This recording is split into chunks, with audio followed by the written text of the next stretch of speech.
A picture is worth 1,000 words. I'm Michael Smerconish in the Philly Burbs. Here every week, I share editorial cartoons drawn exclusively for my daily newsletter. It's one of my favorite parts of the program. To make a point through a political cartoon is such a talent, to have insight and then be able to draw it.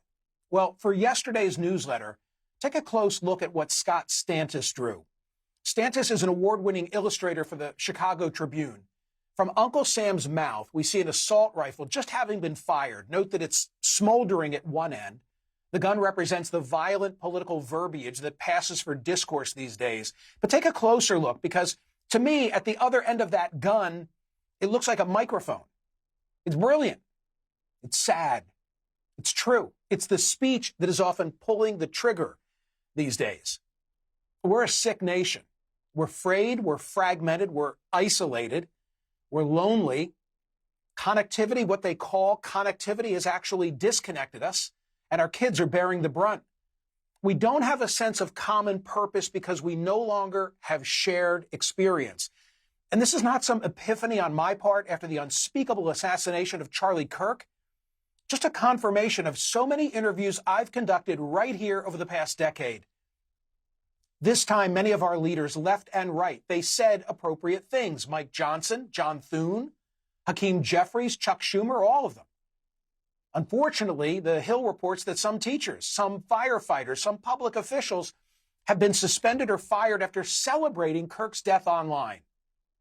The very idea that anybody would cheer an assassination, it underscores just how sick our discourse has become. And many of those whose livelihoods depend on creating conflict, they were quick to politicize with a ghoulish game of whataboutism.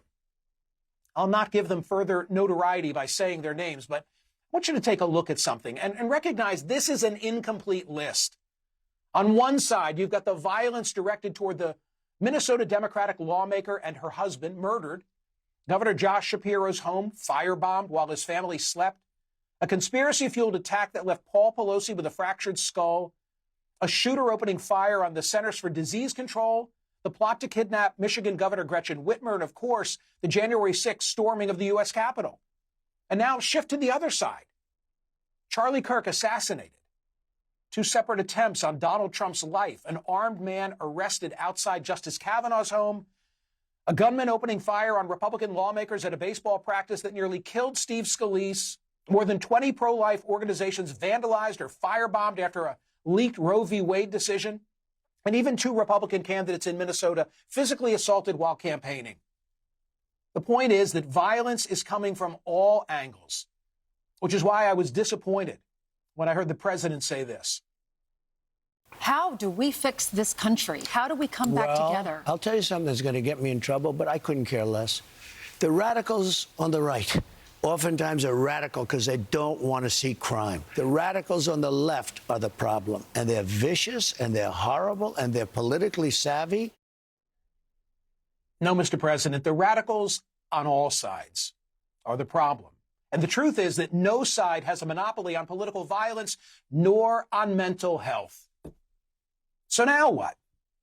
Writing at the Wall Street Journal this week, Peggy Noonan said the following: the assassination of Charlie Kirk, it feels different as an event, like a hinge point, like something that is going to reverberate in new dark ways. It isn't just another dreadful thing. It carries the ominous sense that we're at the beginning of something bad. I fear that she's correct. I'm sure she wants to be wrong. Yesterday, Utah Governor Spencer Cox, he framed it as follows.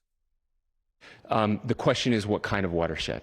And that chapter remains to be written. Is this the end of a dark chapter in our history or the beginning of a darker chapter in our history? Well, he's inspired today's poll question. I'll get to it in a moment. But know this, Governor Cox also offered a prescription, the same as you've heard from me so many times. He said that social media is a cancer. He encouraged us to log off, turn off, touch grass, hug a family member, and go do good in our communities. Or as I like to say, it's time to mingle. Go to Smerconish.com, answer today's poll question. Is this the end of a dark chapter in our history or the beginning of a darker chapter in our history? Joining me now to discuss University of Chicago political science professor Robert Pape. He's also the director of the Chicago Project on Security and Threats. He has studied political violence for 30 years. You might remember in June, he was my guest because he wrote an essay in the New York Times, and he said, we may be on the brink of an extremely violent era in American politics. And welcome to Shannon Hiller. She's the executive director of the Bridging Divides Initiative at Princeton University. Her organization tracks the alarming rise in threats and harassment against local officials. Robert, you've said that Charlie Kirk's assassination is tragic but predictable. How come? We are at a watershed moment. We are now seeing the era of violent populism that I've been discussing in the media for years escalating. It is now no longer a question of data points congealing. You've shown the data of this rising escalation on both sides. The second thing to tell the audience, is that there's underneath this a groundswell of radicalization on both sides of the political aisle. We conduct quarterly surveys of support for political violence in the United States and have been doing this for 4 years. Our most recent survey, the one we did in May, was the one that showed the most radicalization on both the right and the left and prompted that New York Times op-ed. It showed that 39% of Democrats agreed that the use of force was to remove Donald Trump from the presidency.